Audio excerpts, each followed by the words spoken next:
Welcome back, everybody. We're back with another singles, and today we are actually going into a movie that is an interpretation with some mysticism added to an actual historical world event, specifically that happened in Feudal Japan.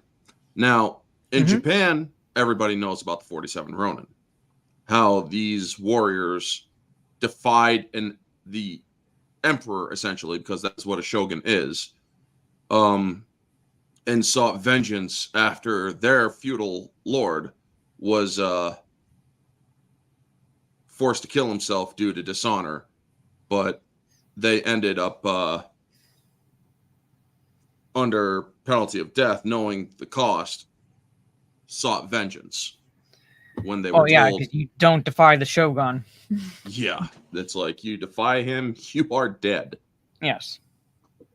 And we have a fucking awesome cast in this. I mean, yes, you got Keanu Reeves, but Hiroyuki Sanada, my favorite Japanese actor, Tadanobu Asano, Rinko Kikuchi, Hiroyuki Tagawa.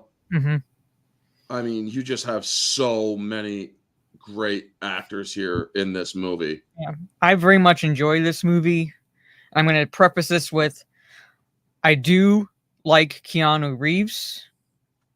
There's a time, like, basically roles where his stoicism works, like with John Wick. However, much like with Bram Stoker's Dracula, as much as I like him, he is the weakest part of this movie. He is, but honestly, it's like, I can get over it because, well,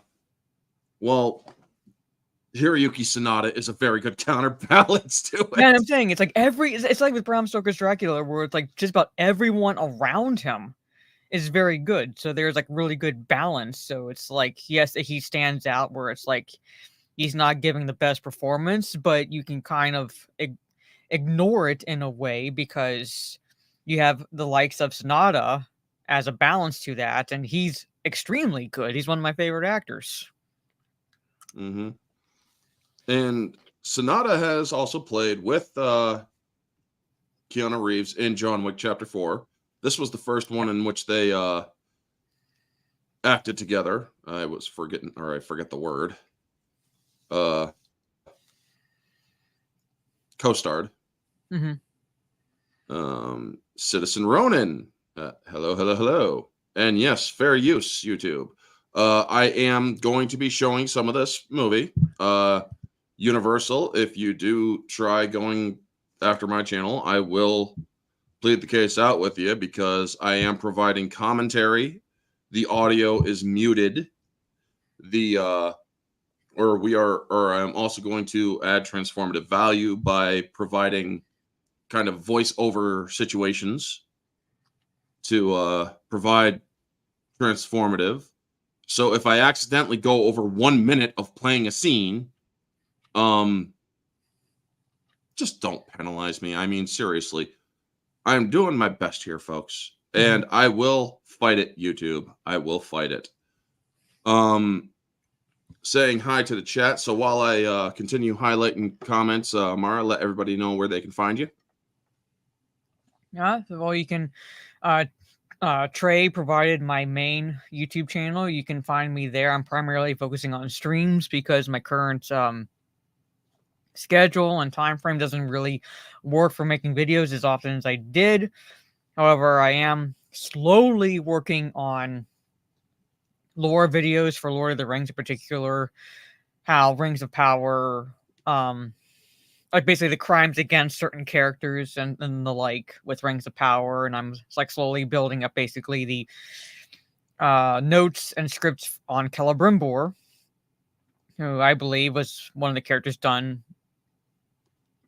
I'd say probably done the most dirty in terms of characterization, but there's plenty of crimes to go around within Rings of Power. So, but I'm working on his character first because he was, his character was bastardized, very much so, in this first season alone. It doesn't look like it's going to get much better, and I say that ironically for season 2. Now, the Emperor was also in. He was Shang Tsung The Phantom. in 95 World Cup. Yep. Hiroyuki Tagawa.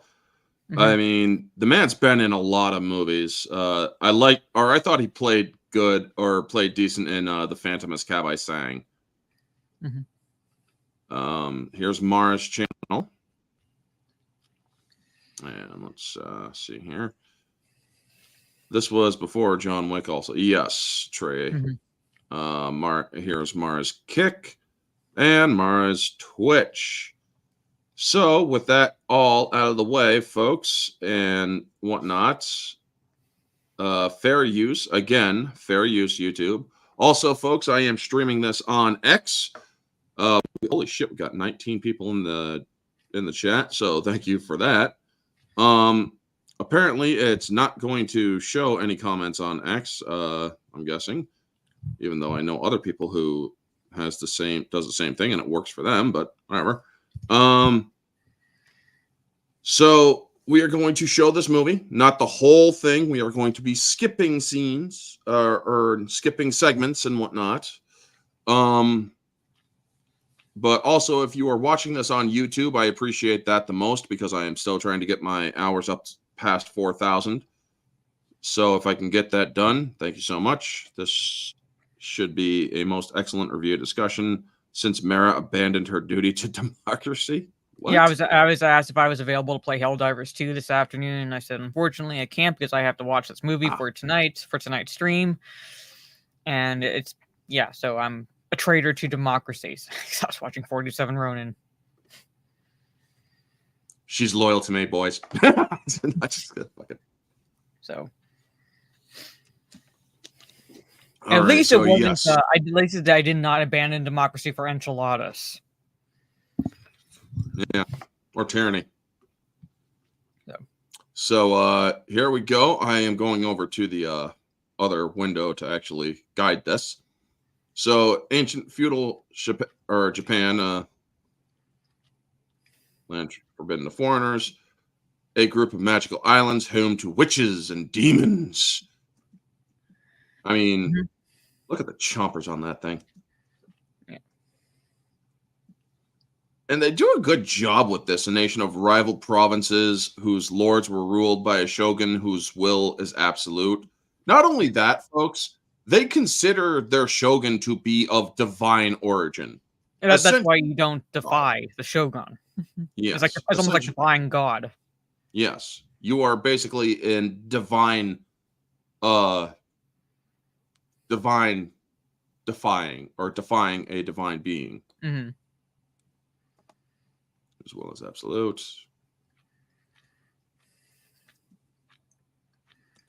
And so, yes, peace in the realm is kept by the samurai and master swordsman.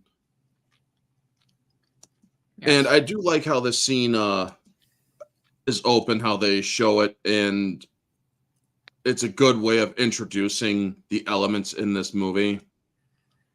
Because essentially you have put in all elements except for the small pirate element later on. Now, they're also talking about should a samurai fail in their duty, they suffer the greatest shame in all of Japanese society, which is becoming a Ronin. Yeah, that's where Ronin comes from. Basically, lordless samurai.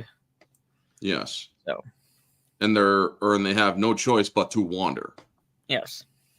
Ronins do not stick to the land in which they were loyal to. If they are declared Ronin, they have no choice but to move on. That's actually one thing they don't put in, or they don't really point this out or point out in this. And yet, to know the story of the 47 Ronin is to know the story of all of Japan. And yes, folks, there is a grave site of the 47 Ronin in Japan. And it's actually a tourist element. So this here covers the story of Kai, Keanu Reeves' character, how he is fleeing a area that was considered demonic due to the Tengu who lived there. Tengu, yeah. Yep. Many believed he'd been raised by the Tengu.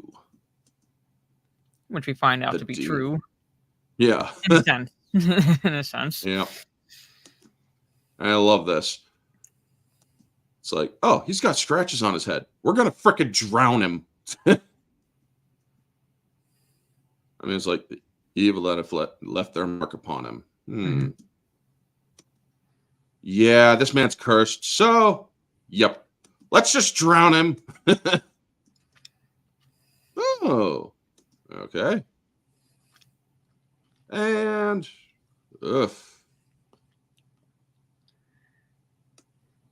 and we learn that this is Oishi, who later on is played by Hiroyuki Tagawa. Sonata. Or Sonata. Yeah, sorry. Whoops. There's 2 Hiroyukis in this, so forgive me for the lapse. So Kai basically lives in the present part of this story. This is the past. So in the present, he is essentially less than. He's an outcast. He's an outcast. He's an outcast. He's like he even has a cabin, like basically a small hut, I should say, outside of the village. Yes. Yeah. However, they do use him in order to do things like tracking and other things. Mm-hmm. So this feudal lord actually, let me see if I can remember or find the actor's name. Let's see here.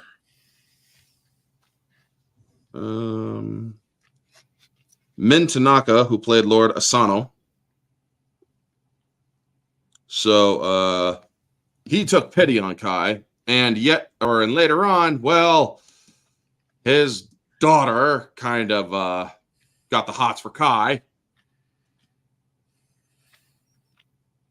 So Mika, and it's a wonderful little thing here that they have where it's kind of a Japanese Romeo and Juliet, so sort of, but not really. Mm-hmm. I mean, she is, or if her father knew that she absolutely was crushing on Kai. Let's just say that less than honorable, and for a feudal lord, honor means everything, or if your family disgraces you, yeah, that could cost you your life. True. Like, no, like, and we want to mention, like, not only is he an outcast, like, because of where it's believed he was raised, but also, and again, find out a little bit more about him later, is that they call him half-breed in this movie. So anyone having a problem with Keanu Reeves being cast in a predominantly Japanese story, it kind of makes makes sense in a way, given his character. So it's like he is a half-breed. Mm-hmm. And he's so Lebanese. It's not like the whole bullshit cultural appropriation where it's like, oh, they just cast Keanu Reeves because he's a name necessarily in terms of and passing him off as Japanese. And the white savior trope. White savior trope. No, it's like there is a reason why. Yeah. They wanted somebody who would stand out from the Japanese cast. Yes. Now, folks, before anybody, including the wokesters, want to jump in on this and complain about this movie having a white savior and all, know that Hiroyuki Sonata, it's not just an actor. He is literally the go-to for Japanese history and samurai history. If you watch the special features for this movie, you will know that whatever Hiroyuki said or when it comes to Japanese lore, it went by what he said. How they hold their swords, how they dressed, or everything down to mannerisms. They all consulted Hiroyuki Sonata. The man is so respected in Japan in Hollywood that he actually told Disney, because he's now in the show Shogun, he told Disney, "You're going to respect our culture, or you're not going to make the show." It's kind of Because or if I walk, everybody's walking. it's gonna go almost like Christopher Lee when Peter Jackson was making Lord of the Rings. Like Christopher Lee on multiple occasions threatened to walk off sets. Yep. Because he kept Peter Jackson in line in terms of at least Respecting close, the lore. like respecting the lore and being like close to act like as an adaptation as possible. Yeah. Without like page by page plagiarism of the books. So again, Christopher Lee it's like numerous occasions said, "I'm gonna walk. Like you put this in, I'm going to walk." And Hiroyuki Sanada, he made sure, and Keanu Reeves, everybody knows how dedicated Keanu Reeves is to his roles. When he goes in for a role, he lives that role. He basically trains every fucking day. When he was doing John Wick or The Matrix, he was training so much in The Matrix that his hair was on fire, like steaming. Some of the back or behind the scenes stuff, you actually see his hair just steaming because it's so cold out, but they finally let some cold air in, and yet he's working up such a sweat, his head is just like freaking ready to combust. So yeah, when it comes to the Japanese and the samurai lore in this movie, Hiroyuki Sanada is truly to thank, because the man knows his stuff. He is also a historian in Japan, I do believe. I could be wrong, but that is what I heard. I have not yet confirmed. But the man knows his history. The man knows the Japanese culture. The man knows samurai culture. He was also in The Last Samurai with Tom Cruise. He also consulted in that movie as well. Hollywood, if you hear the name Hiroyuki Sanada and Hollywood, you know that there's going to be some sort of Japanese element or samurai element in the film. So when they did, what was it? The Wolverine, Hiroyuki Sanada was in that. He wanted to make sure that they respected it. And he also understood that, yes, there was some things that would be lesser or out of form.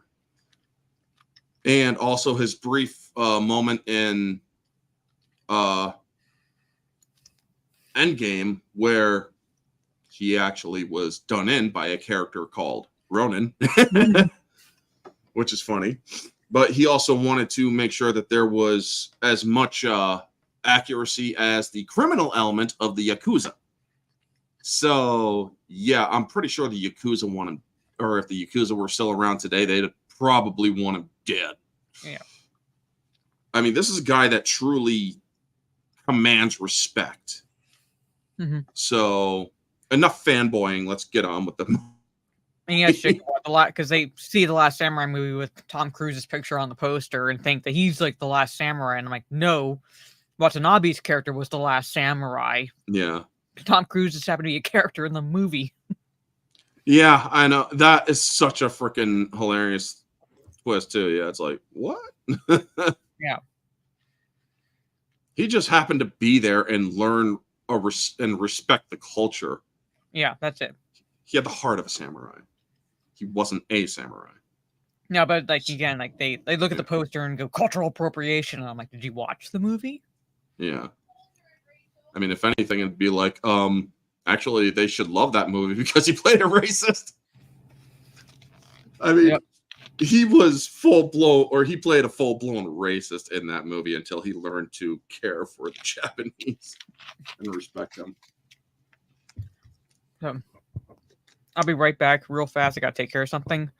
But, but just a little bit more like fangirling over Sanada. He is one of my favorite actors working nowadays. All right. And I'm I'm biracial, but my skin color, like it's fair skin. So people see me as a white woman and they're like, to them, I can't relate to any character other unless the character looks like me. But he was my favorite character in Bullet Train. When he appeared on the train, I was like, this is gonna get good. Yeah, right. So I'll be right back. Yep. Trey, I do not think he was wasted as Scorpion. In fact, I think that he did such a good job as Scorpion that it actually made that movie it made that movie digestible, tolerable.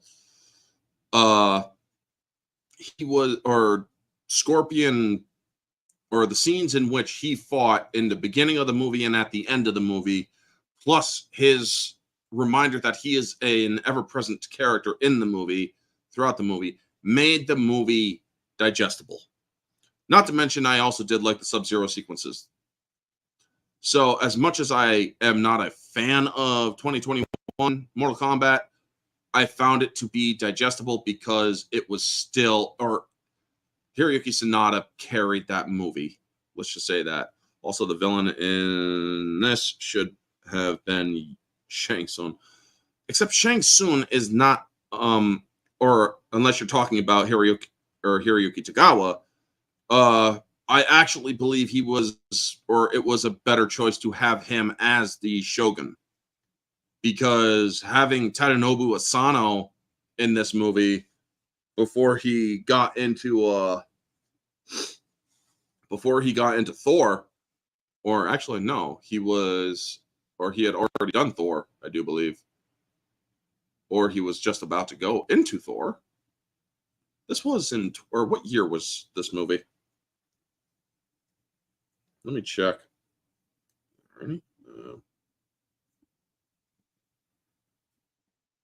2013. Yeah, he had already done Thor.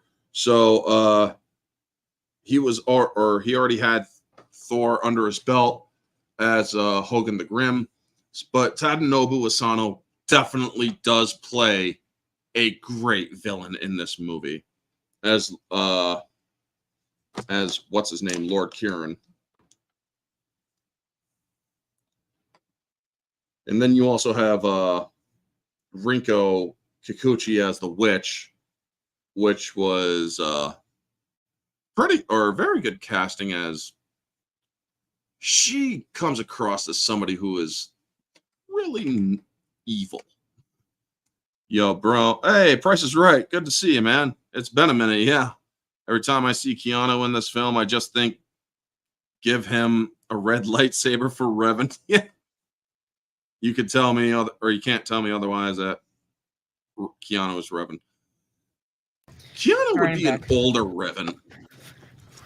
I mean, maybe he could pass for Revan, but if they ever did Revan, they would have had to have done it earlier. They could never do Revan now. No. Rinko did great as the witch. Yes, she really did. The only other movie I've seen Rinko Kikuchi in is two movies. Pacific Rim 1 and that horrible Uprising 1, or whatever it was called. Yeah, Pacific Rim shitty sequel. I didn't know Star Wars, I wouldn't want Star Wars touching Keanu either, to be completely honest. He is too worthy for Star Wars, and Star Wars doesn't deserve him. Yeah, there is only one Pacific Rim. I mean, I own the second one. It's not as good as the first, and never will be. So, getting on to the story, he is helping the Lord hunt a creature. And we see Oishi here. There's something wrong with the creature. It's up there on the rise. It will come down again to hunt. He's basically telling them the best strategy, and Oishi is going to ignore it. Yeah. Because Oishi doesn't give a shit. He wants Kai dead. He hates Kai. Doesn't care about what Kai has to say. He wants to please his lord. And so it even comes, but we also see that it's up on the rise, Lord Asano. And so Lord Asano does also acknowledge Kai and his efforts. And you could see that here, or Oishi he doesn't really care for Kai. So this monster, or this beast, this creature,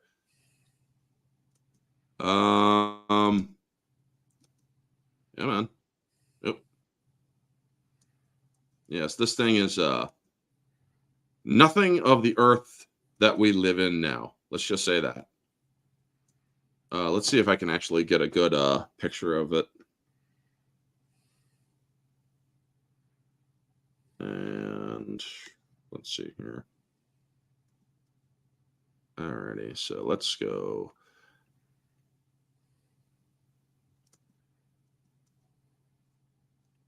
And I know at one point it stops before it charges. yeah, So it might get a good shot. yeah. So There when it goes after what's his name? The other guy that doesn't like Keanu Reeves' character. yeah.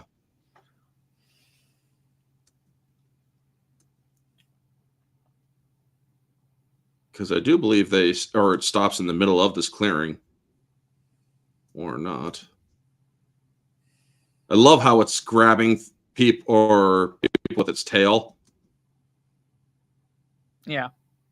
And I mean, this thing does not look like it came from Earth, I'm telling you. But it also does have Japanese, definitely of Japanese design, especially with the mustache kind of tendril on its nostril or on its nose. Let's see here. This guy wants to have a nice little bit of glory. Doesn't exactly work that way. Yeah. And it's right here. Like it stops and looks at him. Yeah. And not only that, it has 6 eyes. Mm-hmm. So it's kind of cute. I mean, I could imagine having one for a pet. What about you? Actually, I'm actually being serious here. I weirdly think it's like cute, like just like in like grotesque kind of way. It's like weirdly cute. Like I said, yeah, I'd have it for a pet. I mean, I'd have it for a mount and be like, let's go. And I'd be in like my hometown in like 7 minutes before, and I'm like 7 miles away from it. So I can go like a mile a minute, most likely. It's like, okay. You're not supposed to look me in the eyes. And yeah. Well, so this guy's about to basically bite it, and well, he knows he's not supposed to be touching a samurai's sword. Nope. But he does it anyway. And he ends up killing the creature. Well, this guy's not having it, so he's kind of pissed off about it. I would rather have been killed by that beast, but saved by a half-breed. Yeah. So yeah, this guy's basically ready to kill Kai, except that he hears the horses coming up and knows that it's like, yeah, it wouldn't look good if he killed him. So yes, this is Yasuno. Yeah. And they congratulate him for killing it. And it's like, yeah, I really wouldn't, or it's like, he doesn't deserve the credit, but he gets the credit anyway. Yeah. I owes you a great debt. And the Shogun can be welcomed without fear. Well, at least in this scene, I love how Oishi notices Kai's hands. Yeah. Yep. He notices, let's see here. I think it's, or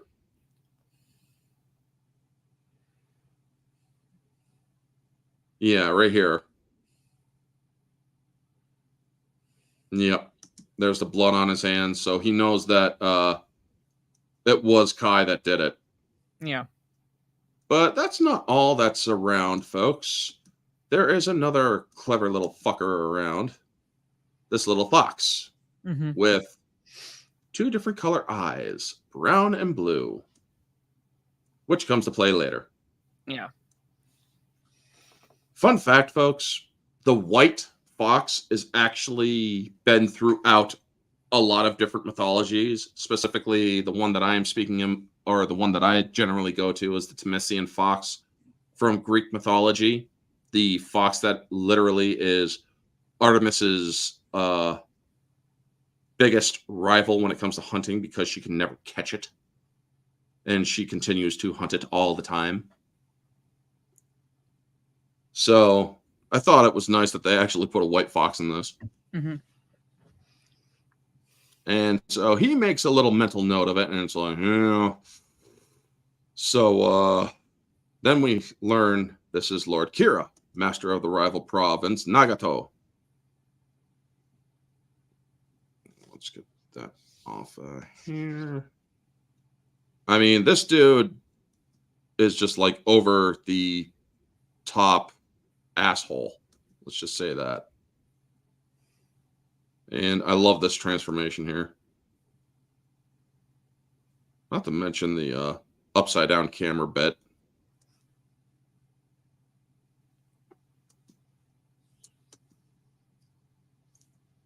And so we finally find out, does Lord Asano live?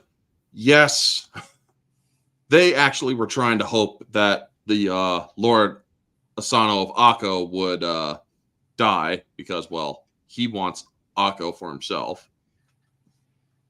Yeah, so it's like without saying it, like a part of me thinks that they're the cause of that beast being rampant. Yeah. In Akko, because like Kiro has he wants to take over. Well, he actually wants to take over all of Japan, but right now he has his sights set on Akko, and to take over that, he has to get rid of Lord Asano. Yep. So, like when she said yes, and like his reaction tells me it's like that was part, like their plan was foiled in a way. Yep. Hey, Soul Assassin, good to see you. And yes, the Kitsune is also considered a demon in Japanese folklore. Mm-hmm. Because it is a trickery demon. But looking at this, I mean, the cinematography and the setting, the land, it's just so freaking beautiful. Especially back then, man. There was a high abundance of trees. Believe it or not, the oxygen content was actually a lot higher than it is today. I mean, at least by like 40%. So these people were very high on oxygen. And there's Hiroyuki Tagawa's son, Oishi's son. And Mika is planning the tournament and whatnot. Now, his son is not, Oishi's son is not a samurai yet. However, later on, he does become one, or doesn't, or not, or he does become one of the 47 Ronin, so to speak. Yeah. So they come in. I mean, folks, all of this fanfare and all of the flags, the design, Hiroyuki Sanada's input. And so they did their best to stick with different colors and such. Red is more of a good guy color, honorable. Purple is actually less honorable. So, is anyone badly hurt? I love this. Who are you looking for? Yeah. So it's kind of like he knows or suspects, but he's constant, or it's a constant reminder that it could never be allowed, you know? Yeah. So they're planning for the Shogun's arrival because there's going to be a great tournament in honor of the Shogun's arrival.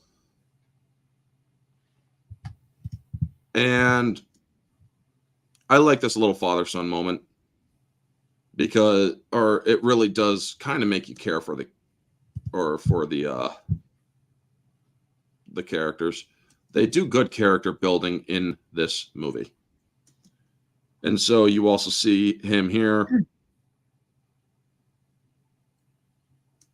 I do remember seeing her in another movie. I can't remember what it was, though. You always worry. Yes, Chikara. That's his name. The son. And he's always practicing, always seeking his father's approval. And, well, she's been made aware that Kai has returned. Looking at the comments. Hold on. Yeah. Oh, damn it. What? Stream unavailable. Son of a bitch, really? Well, it's available on X. I know that much. Let's see here. Yep. Fucking really.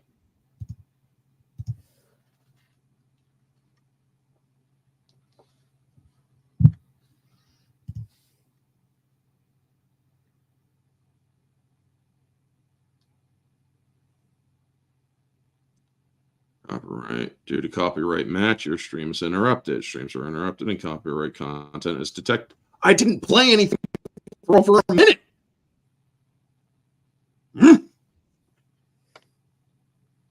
All right, so here's what I'm going to do. I'm going to turn off the captions. Is it back yet? Not yet. I'm not saying it on YouTube yet. All right, then we'll do this. Boy. All right. Fair use, YouTube.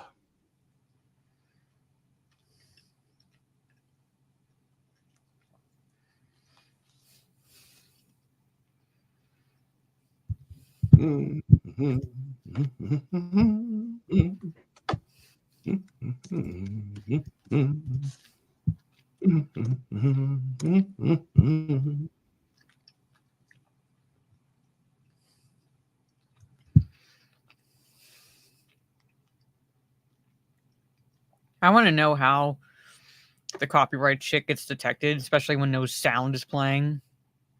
Right.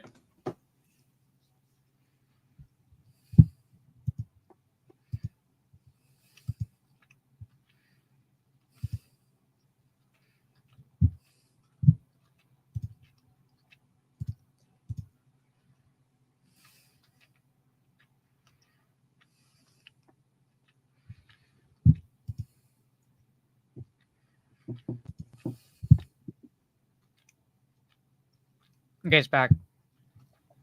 Is it? Yeah. All right. Well. Okay, we're back. We are back. So, yeah. Apparently, YouTube is. Yep.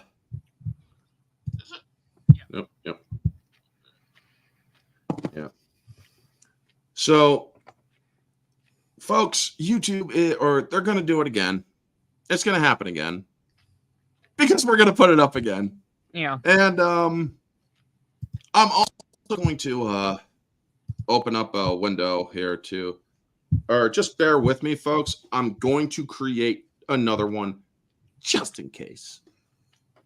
So, because I know that StreamYard and those assholes are going to do this. So we are going to put it up again.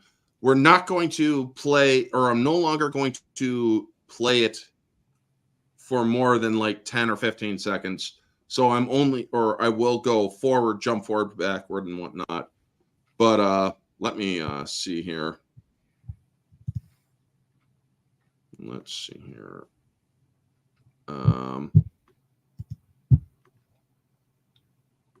Edit. YouTube. And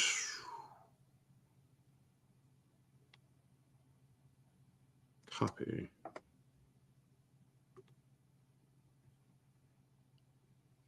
So, all right.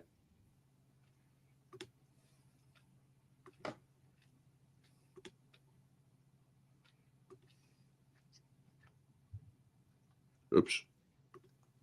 There. Singles. Trey, we like to pretend Nightmare on Elm Street 2 doesn't exist, but yeah, it's like the fact that they have a full movie on YouTube and it's still there.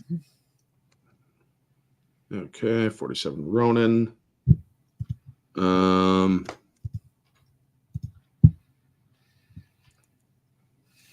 There. Schedule for later so I can put up a thumbnail.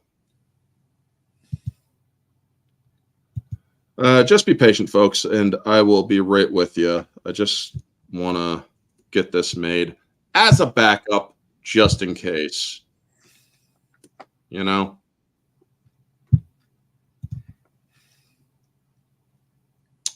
Today, and we'll set it at, what time is it right now? 9:40. Great live stream.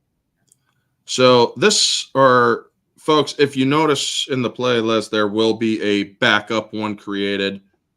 It's just in case. Just in case. So now that that's created, let's add this back. And I'm going to basically not show everything. These two care about each other. They don't, or he tells her we can't be together because, well, it's not proper and whatnot. Yeah. And he also admits and professes his love to her. And she's like, or, I mean, just say that you love me. And it's like, I do. Always will. Doesn't stop the fact that I'm a half-breed. You know?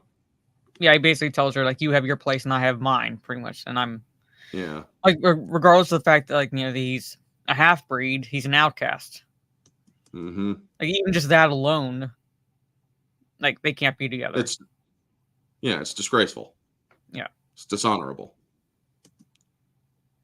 And his back is all scarred up and whatnot. It's what they don't show you. So there's this nice little, I love these sweeping shots. These sweeping shots. I'm going to show a little bit here and there, folks. Just keep an eye on the thing for me, folks. Play for me. There we go. So yes, these or I do like these sweeping shots. Now the Shogun's procession, just look at that, man. Yeah, I'm sorry for the quality. I can only go up to 720. I can't really go up to 1080. Trey, I do see that comment. The different flags are for each of the clans of Japan, as I recall. Yes, they are. YouTube being an asshole, or yeah. 3 different Halloween movies, including the original. What the hell? Or what the actual? Yeah, right. Yeah.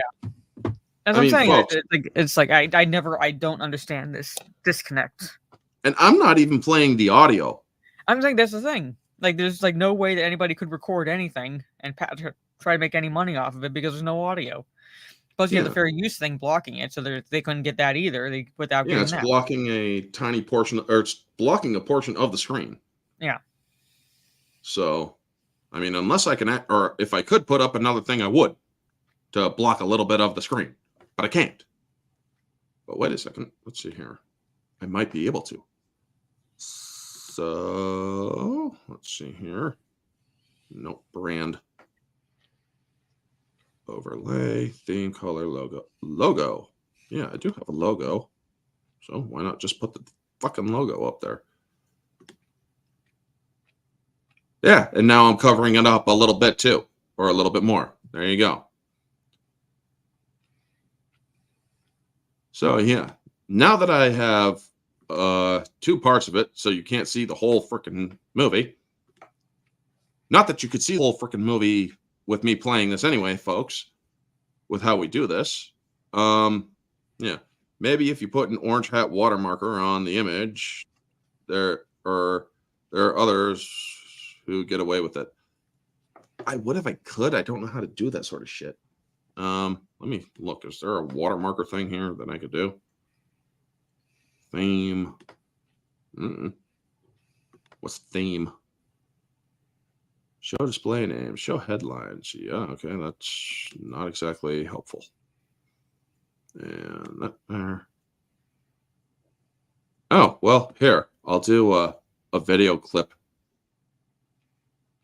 I mean, can't do too much damage with that. I'll show you permanent damage, you wee fuck!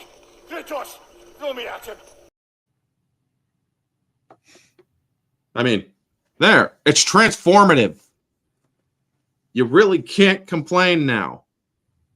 I mean, I have my pride, folks.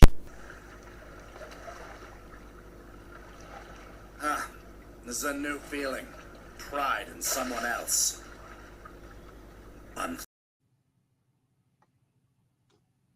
So yeah.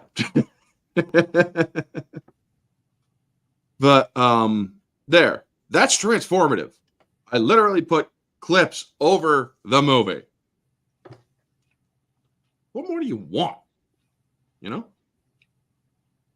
But look at this procession, man. I mean, mile-long procession. Yeah. Well, I mean, it is Shogun, so... Yeah. I mean, you can't go wrong with that.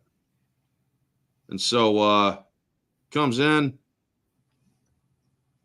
They bow.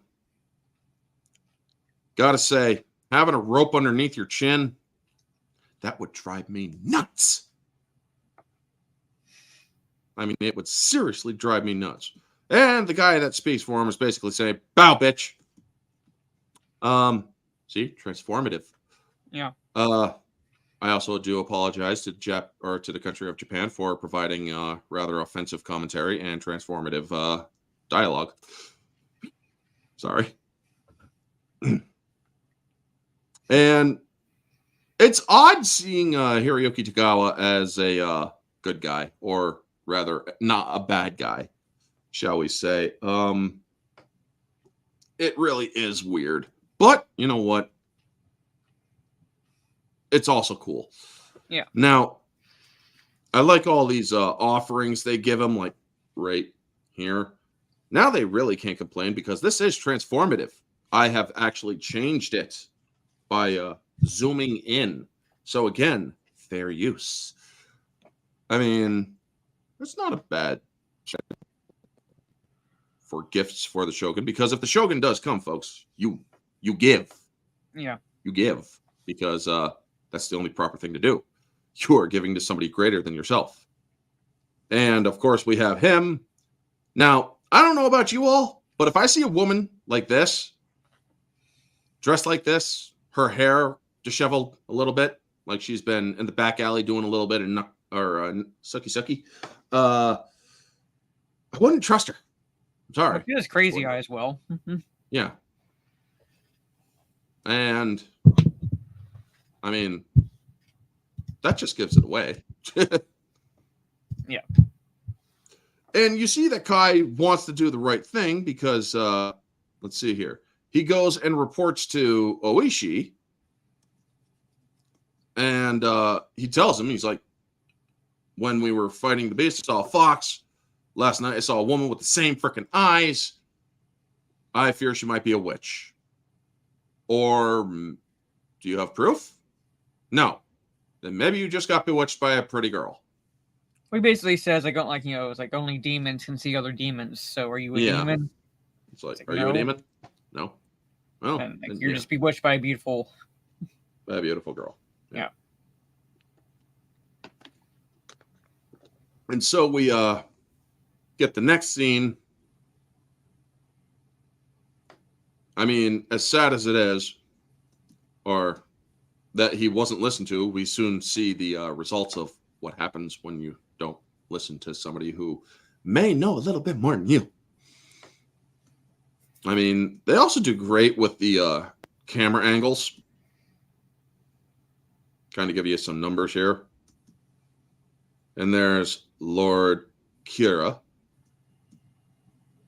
And he is such an asshole, man. I mean, swear he is such a smarmy ass. Mm-hmm. I mean, he straight up, let's see here. Yeah, giving her the snide grin. And I love this. your concubine is very beautiful. And it's like, she's my daughter. Or she's my daughter, you fucking ass. Oh, shit. Yeah. Yeah. And it's like, my apologies, man. And I must apologize. But it's like, look at that. It's like, yeah, I don't really mean that apology. Whoops. Yeah. I mean, it's like, seriously, you jackass. And then he wants to sit next to her to, in order to make up for his rudeness. And so they're going to have some nice little battles and some nice little art. And what's his name? I forget his name. He was the one that took credit. Yasune or Yasuno. Yeah, It's Yasuno. Yeah. Well, Stream is unavailable again. son of a I'm watching the bitch. YouTube side. Yeah. All right, let's fucking get it over with. Go ahead, fucking hit me with another one.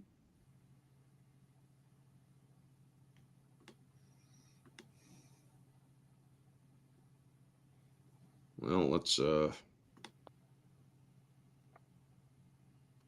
guys are such assholes.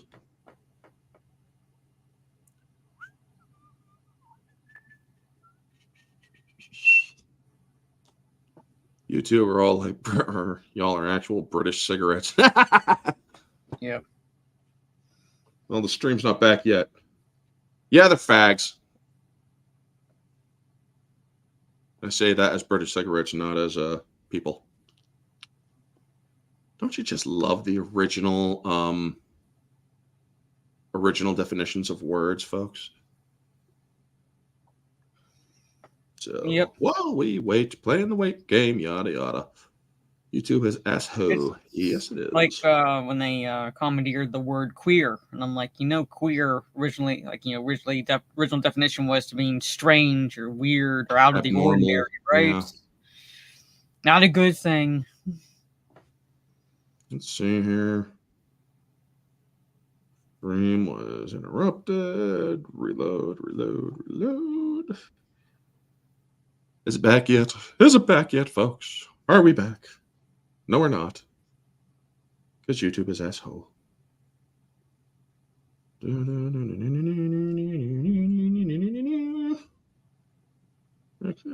I can work with that. And I can work with that. And we're back. Yeah. Are we back? We're back. Yep. We're back, folks. And we're back. And I'm going to skip ahead now. Yasuno basically gets bewitched. And so Keanu Reeves basically steps in to fight this fucking mammoth of a man, or this mammoth of a samurai. So yeah. To show you guys. Because fair use YouTube. I mean, seriously, what the fuck is wrong with these people? I mean, seriously, YouTube. Shut your fucking mouth! Shut the fuck up, you cunt! Shut it!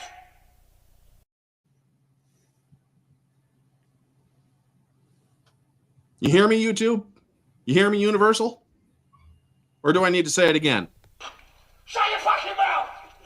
Shut the fuck up, you cunt! Shut it!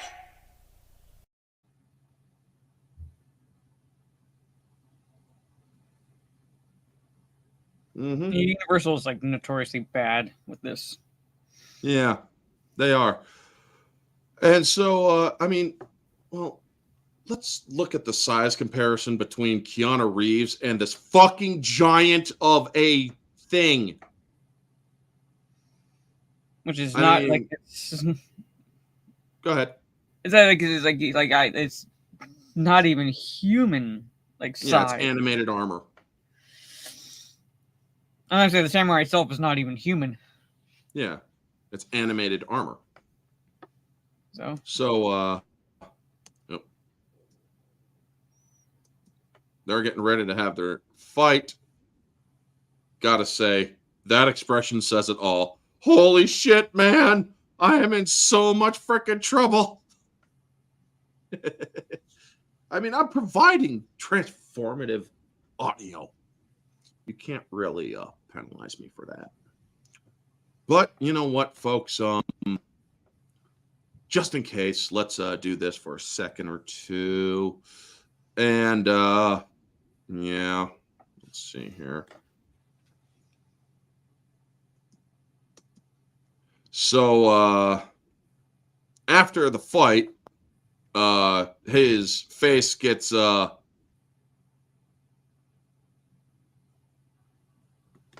revealed. So let's just jump that back up again. His face got revealed, and the Shogun stopped the match. And he looks up at him. He's like, "You are no samurai." And then he orders him to be killed. And, well, she jumps in. And so Lord Asano has to come in. And it's like, yeah, I'm sorry. The fault is mine. And that expression says it all. I mean, it really does. This is a very pissed off Shogun right now. So instead of killing him, he is to be ordered beaten. yes. So they strip him of his armor. Let's see here. And, well, they freaking start beating him.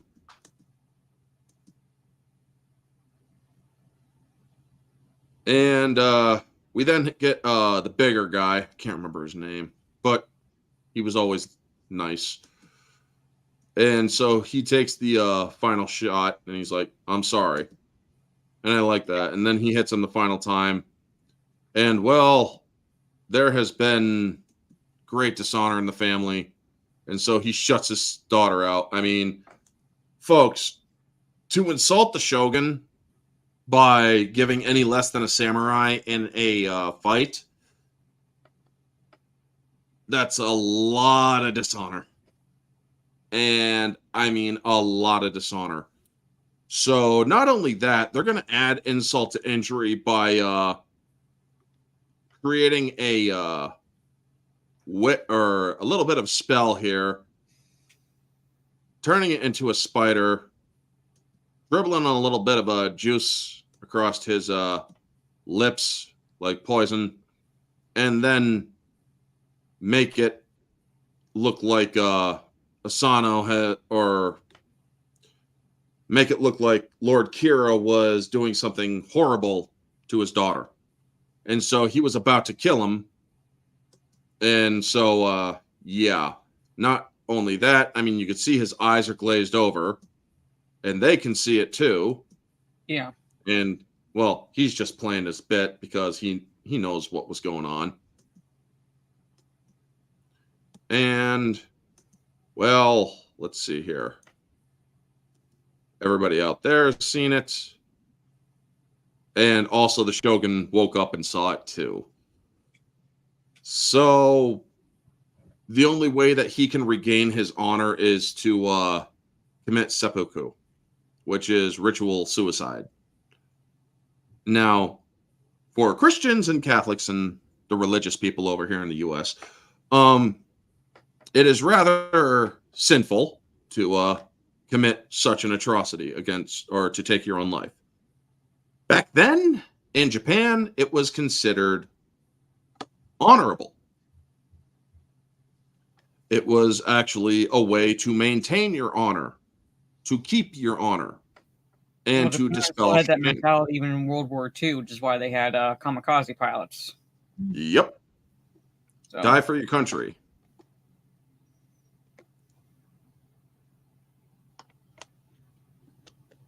Yes, Soul Assassin. The Shogun is the highest power in Japan.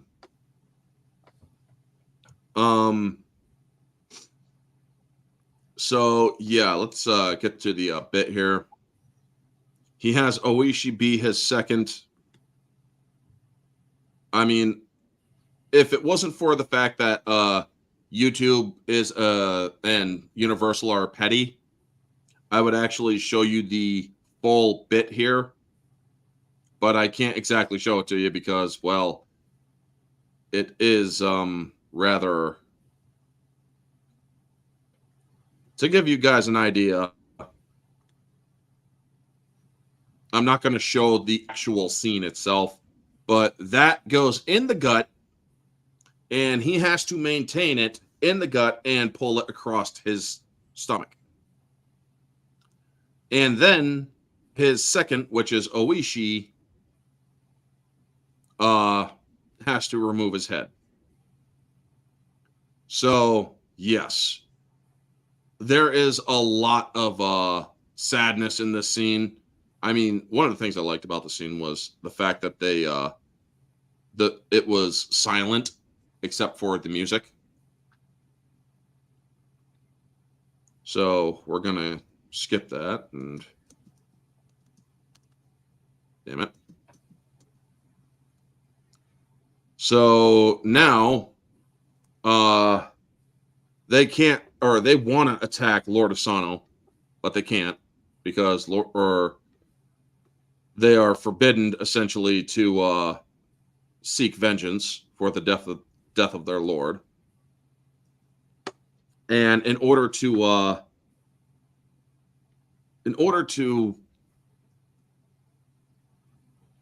what's the word? In order to mend fences, shall we say, the shogun declares that Akko and Nagato provinces are to basically merge with a wedding between what's her name, Mika, and Asano or Kira. And he also declares them Ronin. So, yeah. It's like, you're not allowed to seek vengeance. You're Ronin.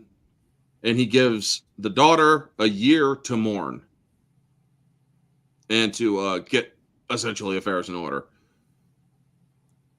So, after the shogun leaves, let's see here. He declares them Ronin. And immediately, this asshole is like, yeah, you're all banished from Akko. And I don't trust Oishi. Throw him in the pit. Yeah. For a year. Yeah, a full year. I mean, when he gets dragged out, it's rough. I mean, they drag him out after a year. Kai has been banished as well. His father brings him in. Not only has he been banished, he's actually been sold into slavery. Yeah. So, I mean, for a year's growth, Hero wasn't taking any chances. Yeah. Yeah. I mean, after a year, that's not a bad length of facial hair. So he's getting up to date. And so then he's like, okay, I need you, son, to go and look for the others. I need my wife, and he tells his wife, you need to make the world believe that you and I have divorced. Yes. And that you no longer love me. And protect her, because he doesn't want. Yeah, because what they're planning. Yeah, what they're planning is defiance of a divine edict. Yep. So she told him, I've married a samurai, and so she understands what he's going to have to do. So he now goes looking for Kai, and he has to fight Kai, and Kai has been, fighting in the ship for years, or for a year, and he's kind of half mad. But he's also willing to put on a good show. Now, we can't exactly show what happens, but they end up busting out. Thanks to a little bit of stuff here, but I like this.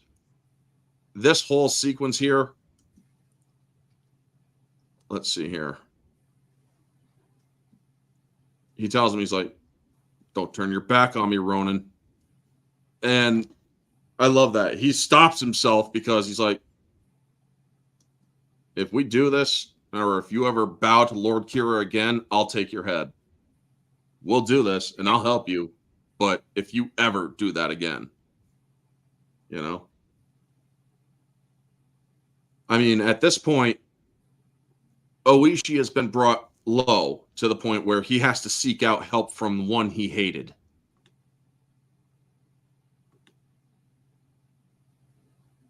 So, what are your thoughts on that? So, well, first off, stream unavailable. Son of... I just turned it off! I know, just stream unavailable. As soon as I looked over, I was going to get my answer, and I looked over. I mean, I'll give my answer again, but... Well, hold on. Let's wait. Let's wait for it to come back. Fucking hell. All right, let's see if there's another email.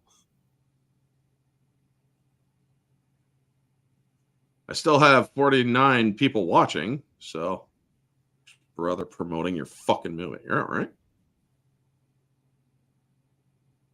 I haven't received a new email yet.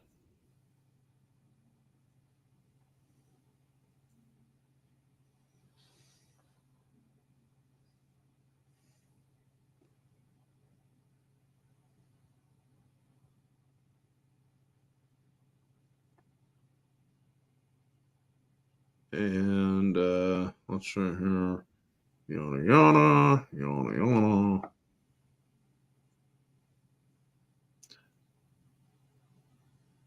To do copyright match. Well, that's not the new one, or that's not a new one, so that was 17 minutes ago. Live on your channel. What time is it? It's like an hour ago.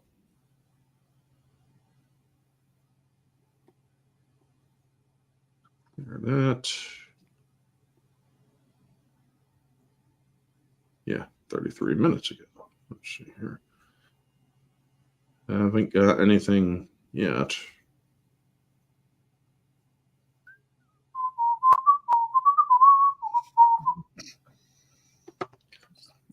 Okay, we're back. We're back. Okay. Yep, we're back, folks. Again. Let's see here. I have a question for you, Universal. Are you done?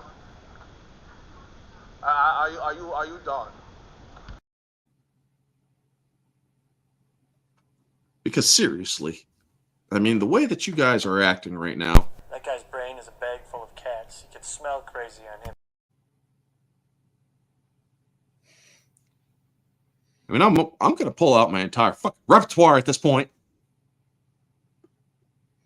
I mean, I'm providing enough context and enough transformative quality to this that I'm not showing I'm actually cutting the movie out or removing the thing from the actual stream like this, like we are on the stream right now, so that we can cover certain scenes. So, in fact, going forward, folks, I'm actually going to go to a scene, take it off, go to a scene, or discuss it. Go to the scene, next scene, take it off, discuss it, and whatnot. Figure I'll do that. That way these cheese dicks will not continue to freaking punish us for showing support and love for your movie. I'm sorry if I accidentally blew out your eardrums, Mara. It's okay. So what did you think of the scene where basically Kai or Oishi had to go to Kai, the one person who he's hated all his life, for help? So I appreciated Sonata's performance in that, because that would be an extremely emotionally and mentally painful thing to do.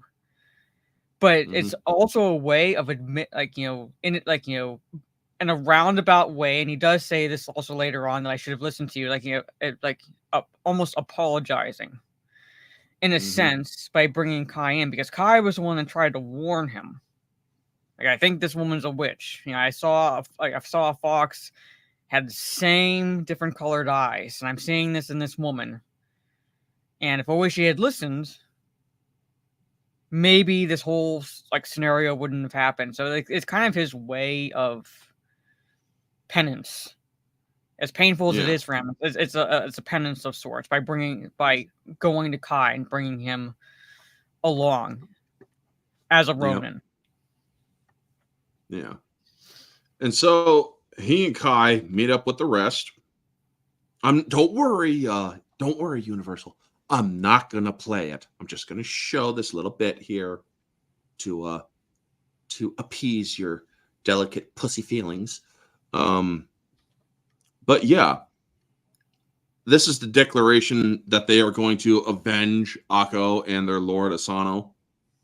It's a really nice moment here. Now, this isn't the absolute official declaration, because that comes a little later.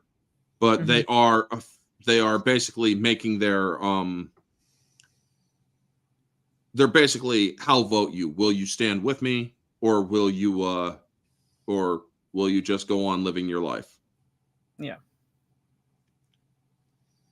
So let's see here. Let's literally saying, like, no, from this point forward, like, they're like, the only end is death. Yep. Like, either at, like, at the hands of the Shogun, or fighting Lord Kiro and his men. Like, either way, it's going to be death, no matter what. Let's see here. Now, they realize after raiding certain areas that they can't seek out, or they don't have enough swords, so they need help. And Kai tells them, well, I may have a solution. And you're not going to like it. They go to where they found Kai, and there's these wisps of spirits in the forest and whatnot. I love that little shot there. And there's the test that they must face, where he's like, whatever you do, do not draw your blade. Yes. And let me show you just how tempting it would be to draw his blade. Well, after this, let's see if I can get the there we go. This is what the Tengu people look like, folks. Aren't they pretty? I mean, now that's a face only a mother could love. I'm not going to be not going to lie. I mean, I love how the nostrils are at the top, right by the eyes. Very bird-like. Now, let's see if I can...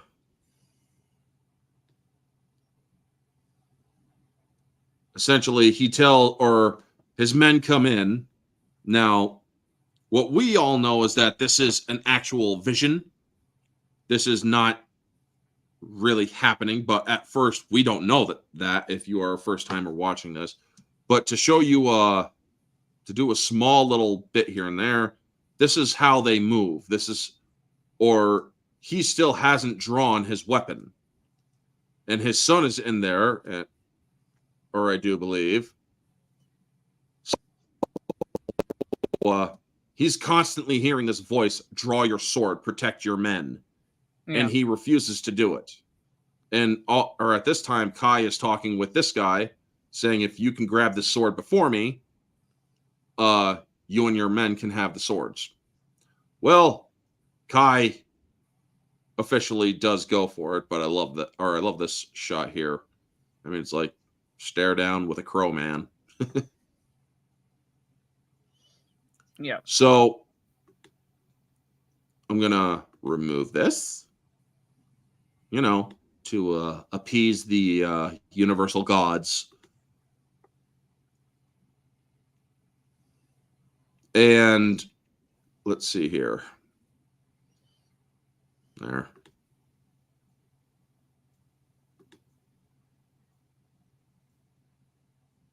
And so he gets it here, and he grabs the sword.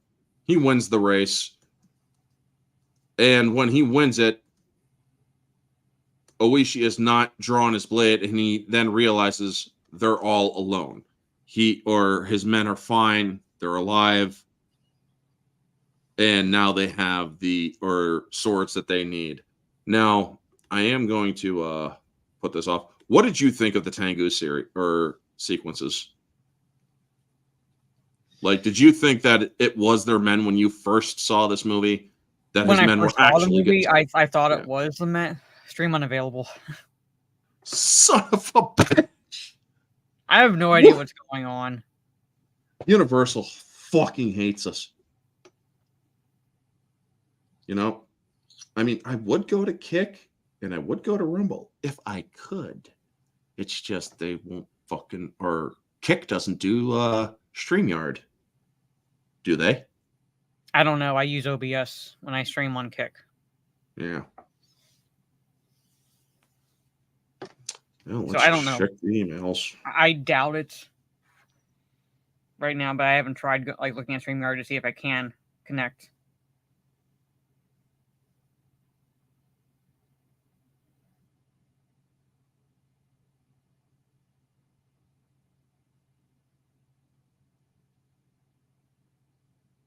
All right, back. And we're back. Thank God, folks. Thank the YouTube God. Fuck you, YouTube. Anyway, sorry, I had a Tourette's moment there. I'm an asshole, and I fully fucking admit it. But So as I was going to say, when yeah, I first saw the movie, yes, I did think it was his men because they set it up where the one Yasano says, if he's not out soon, I'm going in. So when you see them, shortly after he says that was my thoughts. They had come in, and I was like, oh shit, they're going to lose all these men because they don't know not to draw their swords. yeah. But then, at least initially, I thought that when it happened. But then when the voices start happening, draw your sword, and specifically talking to Oishi, and I'm like, is this actually happening? Yeah. I mean, it does kind of give you a hint that it might not be real because only he is hearing this and whatnot. Yeah. And Kai also told him, no matter what happens, what you hear, what you see, do not draw your sword. Yes. And so they're asking, what would happen if we use it? Well, I love this shot here because the sword looks like it's actually glowing because it kind of is. But I love this. That's how effortless it is. For Kai. Yeah. So it's just like all he did was just drop his hand a little bit and it sliced right through like it was nothing. There. We cut. Back. Yeah. It's like they cut. So now that they have their swords, they find the same people who they go after Lord Kira, who is supposedly going to his ancestor shrine to pray for their blessings for his marriage coming up because the year is almost over, or the year of mourning. And so, let me see here. it turns out that it's a bloodbath. And, oh, yes. Oh, shoot. I probably shouldn't have said that because I'm afraid that the mainstream media might make me out to be a monster. Sorry. Yeah. If you know, you know. And it ends up being a bloodbath because Oishi had sent one of the men to see, like, you know, basically it's a spy. Yeah, at But the brothel. unfortunately, Well, one of the first women he encounters, because he's basically, from what I can tell, the brothel. Because Oishi says, you know, it's like, you know, so there's going to be like these locations, like tea houses, brothels, and they're going to have loose tongues of generals, basically. So basically, listen, like, use your ears, listen, talk to them. And unfortunately, one of the women that this man encounters is the witch. And so they get to the ancestral chamber, and it turns out, well, yeah, it's a trap. Yes. And a lot of people died. And so she goes and she grabs a sword and gives it to the big guy and presents it. And it's like, okay, there's nobody opposing you now. So let's go back and go to the next bit. Gotta say, this next bit kind of made me cry. Let's see here. Not there, not there, not there. Rinko Kikuchi tormenting. Well, let's put this up. I mean, for the guys. I mean, the witch has been steadily trying to break down Mika over the year. Trying to basically tell her, kill yourself. I mean, there really is no It's or like, I can't kill you. Because I promise not to harm a hair on your head. You, however, can harm your own hairs on your head. And so she's just continuously tormenting her. And, well, yeah. We don't want to get pulled again because I'm pretty sure they'll pull if they see that any longer. It'd be like, oh, did we download the right 47 Ronin? Yeah. So during the ambush, the fat Ronin, ended up passing away. And in his last words, he apologizes to Kai for being such a dick to him when they were kids. And he's like, I would hide behind a tree after throwing stones in your hut. He's like, I would always see you because your stomach was always sticking out. Yeah, I did like that scene where it's like, I knew it was you. It's like, I could see your stomach sticking out from behind the tree. Yeah. And it was such a nice moment. And so all of them, or it's like, Kira thinks we're dead, so we're going to be ghosts now. Yeah. And then we get the official declaration of the 47 Ronin after they find the theater group. But before that happens, Yasuno finally is willing to put aside his pride and apologize to Kai, which is I like this scene because it's like it does redeem Yasuno before the end. And he's like, a samurai always wears two swords. And so he gives him his second one, or he gives him the one of the fallen, the fat guy. Mm-hmm. And he's like, this was his, so use it well. Yes. And then we get the official declaration of the 47 Ronin. And I absolutely love this scene. They are making an official declaration under heaven to avenge their master against a divine edict. And I love that because of what they do here. Or let's see if I can. Hold on, folks. I'm going to remove it just to make sure we don't get it pulled. You know, providing transformative content and all that.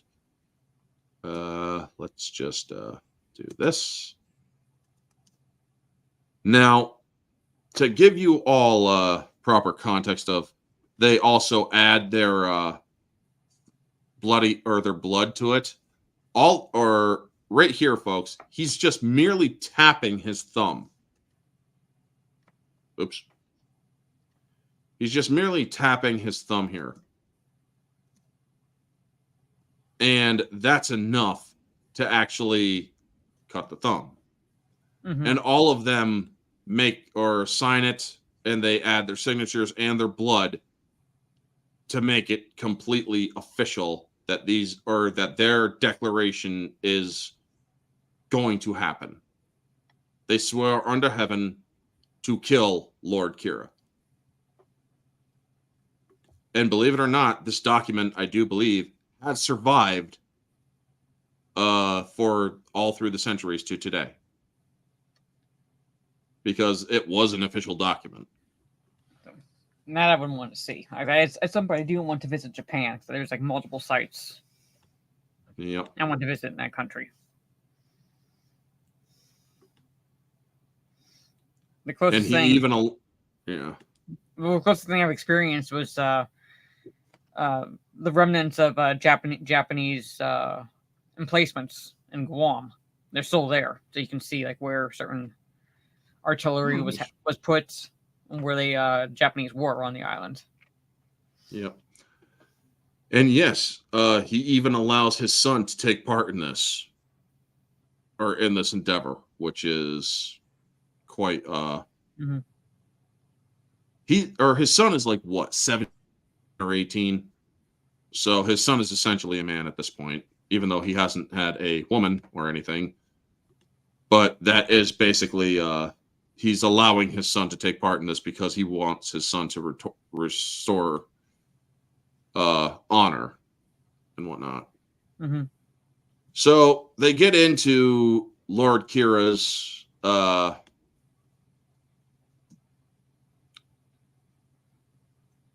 I'm blanking on the word right now. I'm sorry. I'm having a brain fart.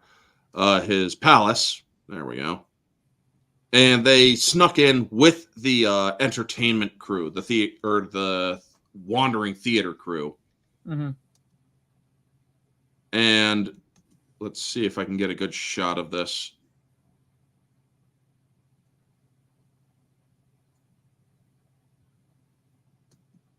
No, okay, I don't have it up on the screen, so that's good. Let's see here. Yeah. So while they're doing it, you got these guys sneaking up the rock face of the palace. I love how they're camouflaged when you see like the outside, like the shot on the opposite side looks like like they're blending in. Mm-hmm. I mean, that is such a cool shot. And then I want to remove it. Go to another shot here.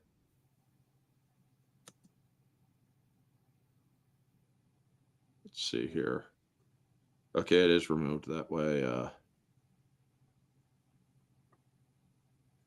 Let's see here. I want to go to the right or the next bit here so I can show it.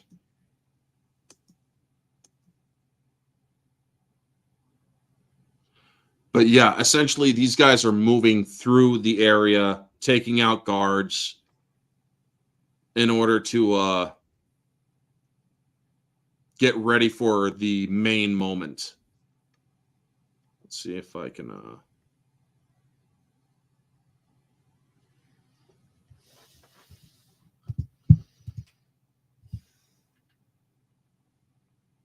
or nope, or that's not it. Let's see here.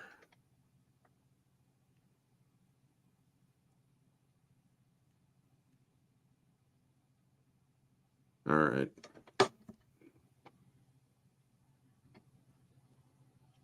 But what are your thoughts on the infiltration while I try to find the shot? So, I think it was. I'd have to say, like, basically beautifully choreographed because, like, particularly with the editing, because you have to, like, show that not only are they're infiltrating, they're taking out the guards, but they're doing it in time with the performance because Oishi is disguised as one of the performers, so he's close to Lord Kira, and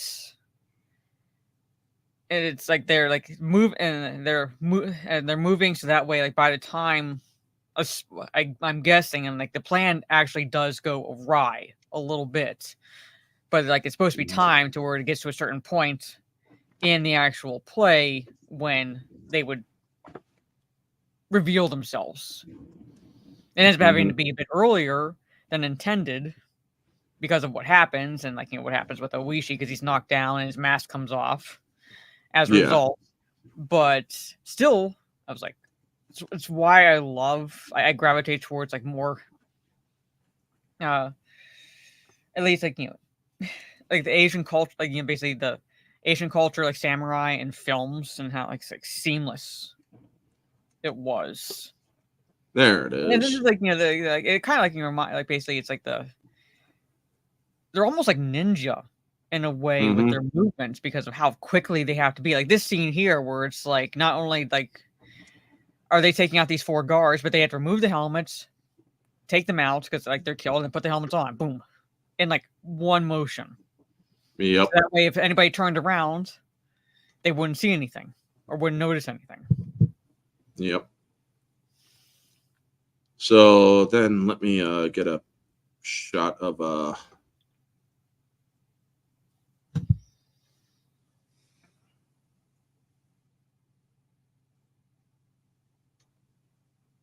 see here.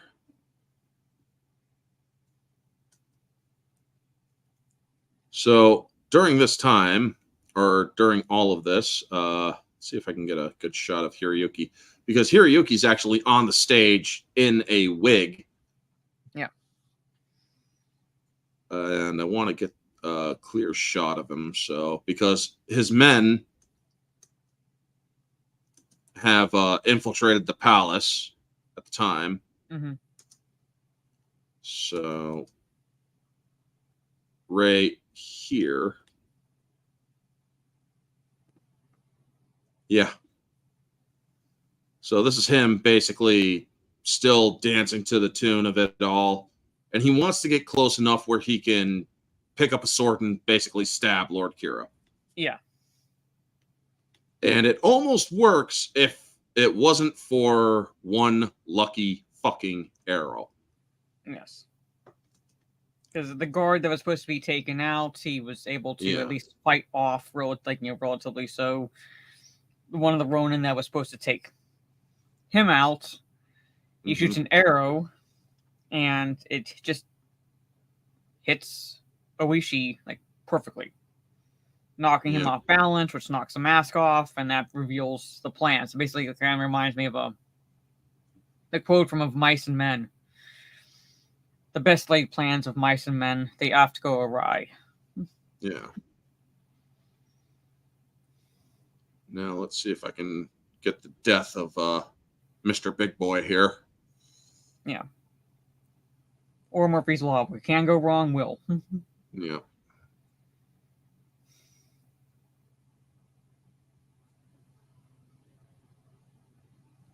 Let's see here.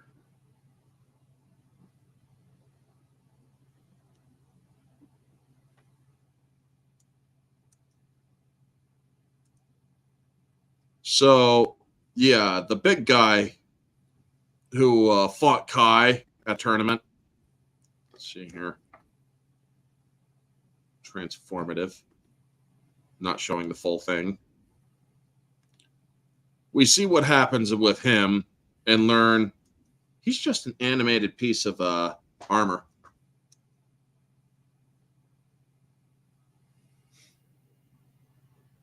So that was a nice little reveal. It's like, who is this big guy?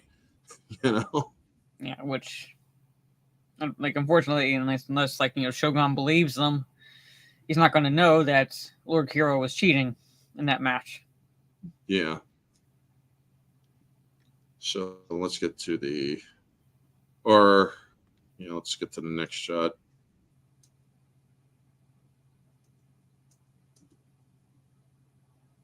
No, let's see here. Okay.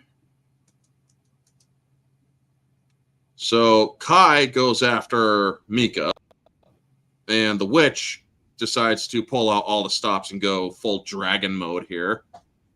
All the time, or all during this fight, you also have Kira versus Oishi, and it's not going well for Kira because Kira is fighting against a sword that's literally cutting through wood like nothing. But plus you have the righteous anger of Oishi, and I appreciate that it was Oishi that took out Kira, not Kai.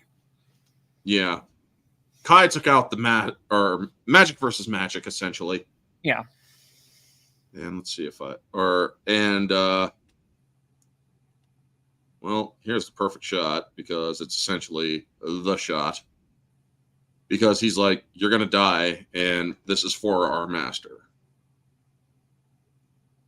So, let me, he basically makes him stab himself with his own weapon. Let me introduce you to the bravery of our Lord. Yep. And essentially forces him to commit seppuku in a sense. Mm-hmm. Now, let's get this bit done.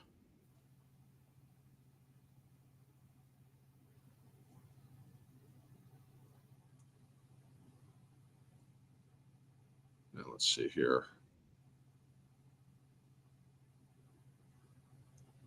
Yeah, or the witch ends up getting stabbed in the top of the head, and then she ends up dying and reverting back to her human state.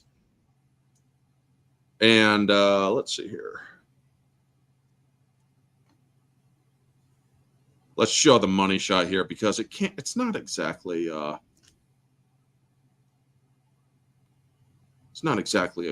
good orange hat stream without a little bit of graphic violence, folks. So this is basically how you declared a fight was over. He's like, the war is over for Akko and Lord of Tono. And his Kira's men all stopped and basically bowed in surrender. Now let's get to the next shot. Again, makes sense because now they are Ronin. Yep. So the Shogun has returned to Akko, and he has basically, or to paraphrase, he says, or a samurai cannot live under the same heaven as the man who murdered his master. Essentially, he could not, or his men could not abide this injustice and do nothing. Yeah. And so he understood that, and he even says, "I see samurai before me." And so they have to put their affairs in order. And Kai has one last moment with Mika, and he tells her, "I will live 10,000 lifetimes, or I will live 1,000 lives and 10,000 lifetimes to find you, or even if it takes that long." Yeah. Now, let's see here. Nope, got to go back first. Right here. This bit where he actually stops it and tells Chikara to leave is, oh my God, man. This whole scene had me tearing up when I saw the scene, because he told him, he's like, "I will not deny our country, your bloodline." because his son Chikara, or Oishi's son Chikara, helped defy a divine edict, and yet the shogun was or allowed mercy on Chikara, because Chikara, or if Chikara had killed himself along with his father, that or their bloodline ends. Yeah. And yet that's one of the most noblest acting bloodlines, and so the shogun did not want that bloodline to end. So he allowed him to live. And then, or the rest of them passed on. Now, let's see here.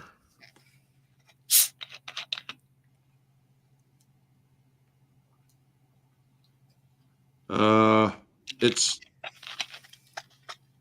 freaking muted, YouTube, so don't give me any shit. Let's see if I could find it here. English. The Memory of the 47 Ronin. Let's see here. Who put duty and justice before their fear of death, let's see here, has lived down through the centuries. As one of the greatest examples of honor and loyalty.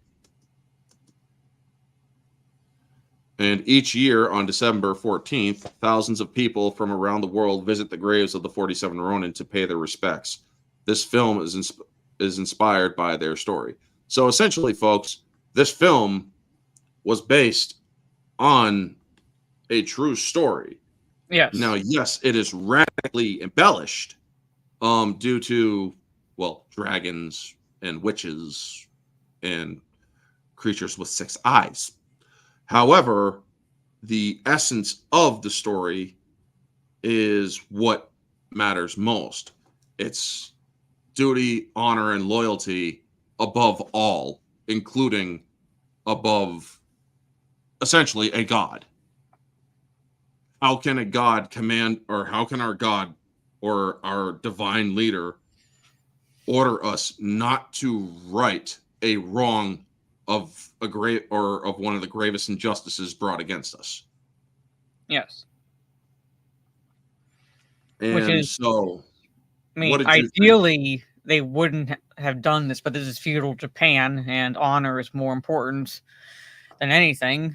And so that's why the shogun allowed them to die with honor, because like you acted as samurai. So I just love how it's like an honor to give them an honorable death. Mm-hmm. And he even allowed an outcast half-breed to do it as well in the movie. Yes. We don't know if there was a character, or if there was a person such as Kai back then. It could have just been the 47 Ronin or 47 members of the samurai who did it in real life. So yeah, December 14th, I'm guessing, was the time in which the actions happened in that time period. Mm-hmm. So let me actually look up something while we're doing this. What year was 47 Ronin based on? 1703. The incident has since become legendary. Basically, the Revenge of the 47 Ronin, also known as the Akko Incident, or Akko Vendetta, is a historical event in Japan in which a band of Ronin, Lord of the Samurai, avenged the death of their master on 31st of January, 1703. So why December 14th? All right. Why 47 Ronin December 14th?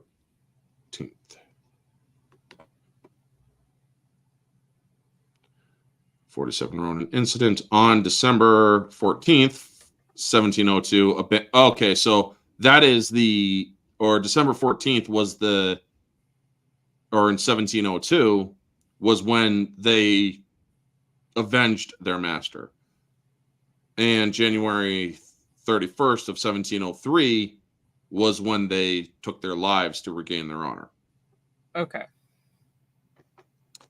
So, yes, December 14th or so. Essentially, let's see here. What's the year now? 2024. So, 322 years ago, this January or this December, the 47 Ronin event, or we'll have, or it would be 322 years this year. And like I said, it is essentially, or there's a question here on Google, why is the Japanese holiday on December 14th? Every year, December 14th, the Ako Gashai or Gashai Festival is held to honor of the men. The festival features the traditional street food stalls with the solemn procession of 47 men dressed as the 47 Ronin from near Tokyo Tower to Sangakuji. Now I really want to visit. Yeah, I know, during right? that time. So, did any of the 47 Ronin survive? No, they didn't. However, it is decided that the warriors still followed the samurai moral code as Bushido, or this allows them to die an honorable death as they all perform ritual suicide together, seppuku. This is indeed a tragic fate that the real 47 Ronin had to undergo after attaining their revenge. So, yes, folks, us Americans and us, Westerners could never truly, or we can comprehend it now, but essentially, we can never truly appreciate it because our customs are so different. However, we can understand it. However, I do not think we could ever fully appreciate it. Would you agree with that, Mara? Yeah, it's like, it seems like a disconnect. Like I am just of the greater, like basically greater honor in taking their lives, where it's like ideally, because I'm coming from the mindset of my morals and things like that, it's that ideally they would have been exonerated because it would have come to light, like the machinations of Lord Kiro and things like that, and I like ideally that the 47 would be not only exonerated, but basically be bestowed the titles of samurai again. Yes. But this is again feudal Japan. This is just Japan mentality in general, and like I said, honor is extremely important facets of the Japanese culture.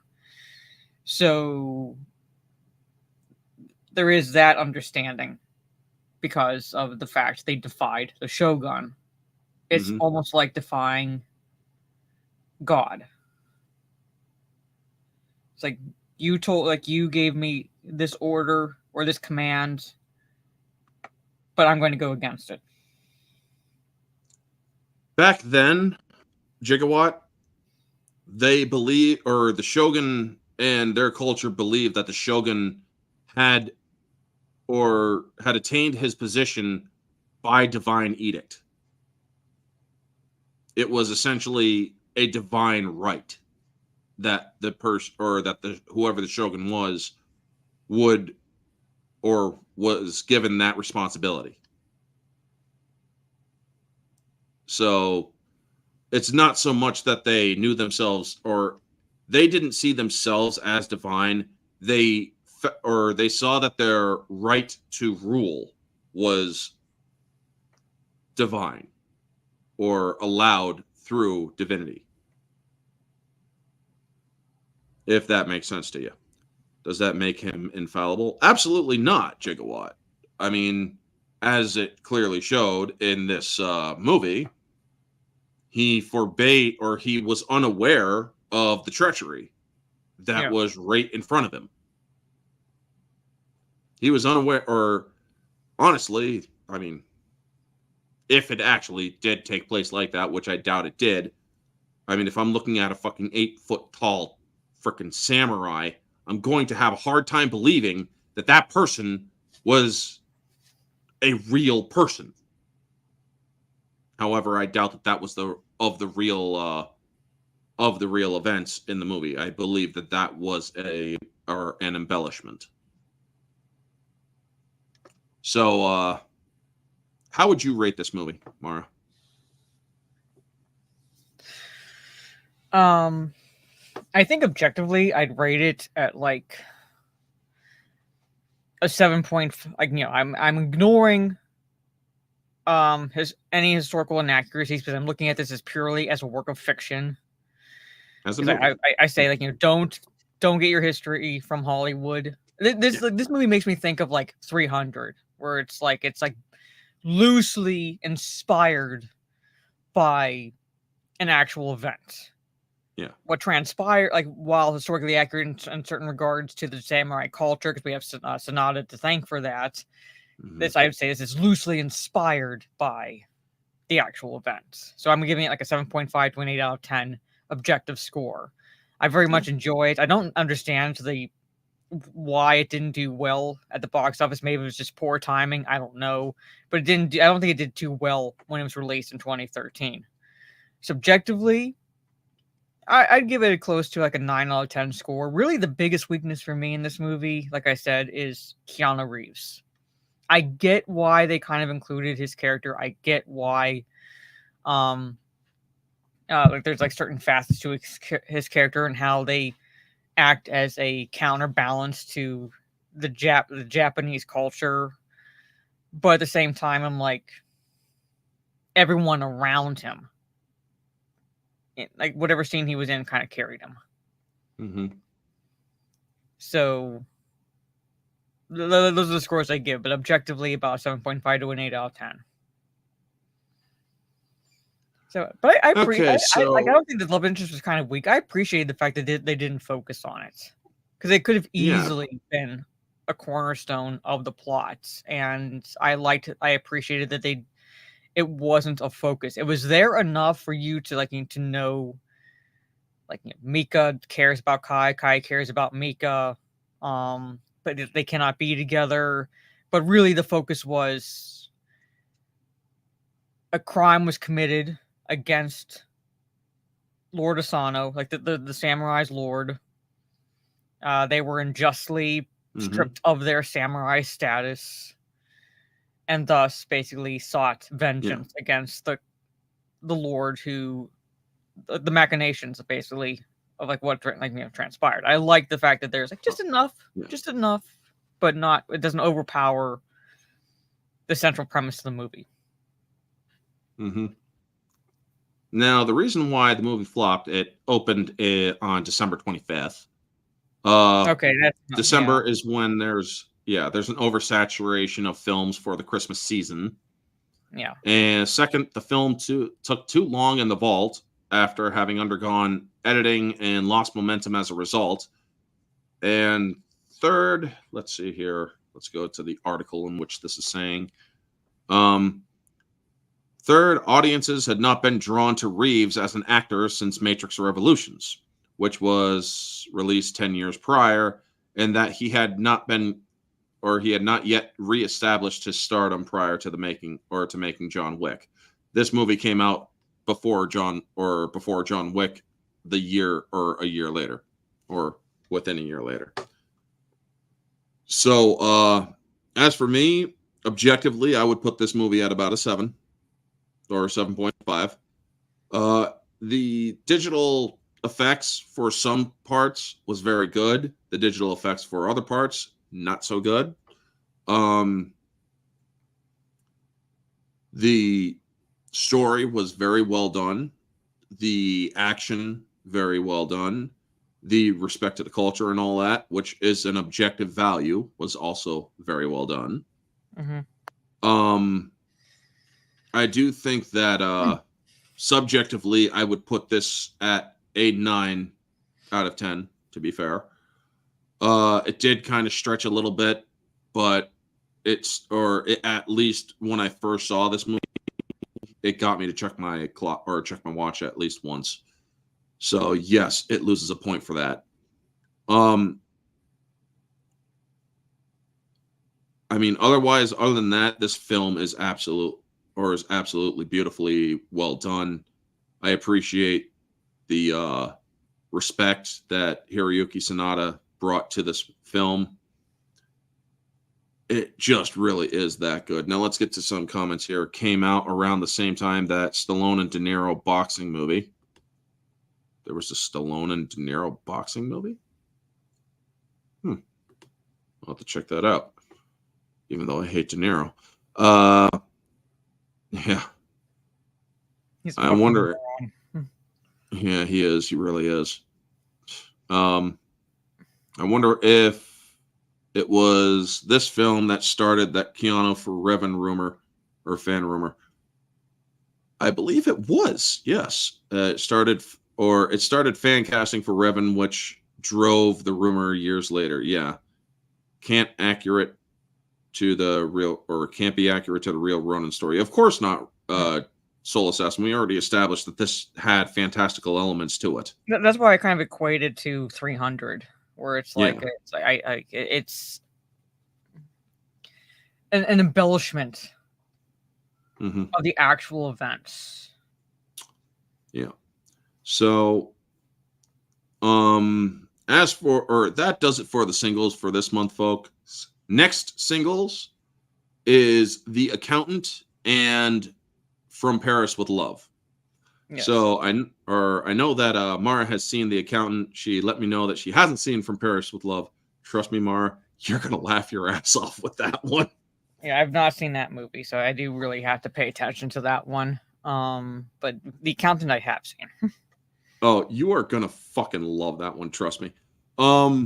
There are gonna be some scenes, folks, that we can't show you. It's not so much that, I mean, yes, there's sex in the film, or, well, sex happening in the film. However, it's not shown, but that's not so much why we can, or why I'm not going to show a lot in that film.